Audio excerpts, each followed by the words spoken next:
কিন্তু আমি শুধু রবিউল উকিল আজকে যে আমি সফলতা অর্জন করেছি, আমার বলতে কোনো দ্বিধাবোধ নয়। এত অল্প বয়সে সফলতা করেছি, যিনার একমাত্র অবদান হচ্ছে তিনি হলেন মানুদা। This is my last word. আমি কোনো রাজনৈতিক নেতা নয়, আমি কোনো মঞ্চে বক্তব্য দেওয়ার মতো কোনো ব্যক্তিত্ব বর্গ নয়, বাট আমি একটাই জানি যে ধর্ম, জাতি, পার্টি সর্বের নির্বিশেষে যিনি লোকের উপকার করতেন, যিনি আদর্শবান, যিনি মোটিভেশন দেবেন ছোট ফরাক্কাকে, তিনি হলেন মইনুর হক। এটা আমি বলতে কোথাও নিচু গলায় বলবো না, উঁচু গলায় বলবো।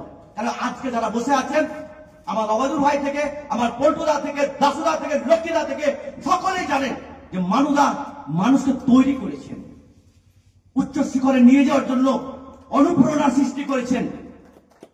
তাই মহাদিককে ধন্যবাদ শুধু জ্ঞাপন করবো না, মহাদিক আজকের এই আসনে আমাকে একটা বক্তব্য দেওয়ার জন্য ডেকেছেন, কিন্তু আমি বক্তব্য দেখে শেষ করতে পারবো না, এটা সম্ভব নয়।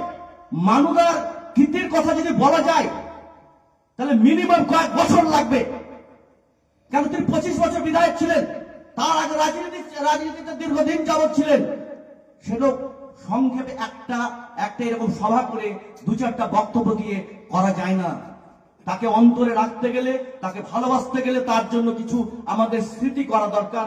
আসুন না আমরা সকলে মিলে, আজকে ফরাক্কাবাসী মিলে সকলে একত্রিত হয়ে, জাতি ধর্ম নির্বিশেষে ভুলে, পলিটিক্যাল নির্বিশেষে ভুলে, আমরা শুধু মানুষ ভেবে তার জন্য একটা স্মৃতিচারণের জন্য কিছু করি।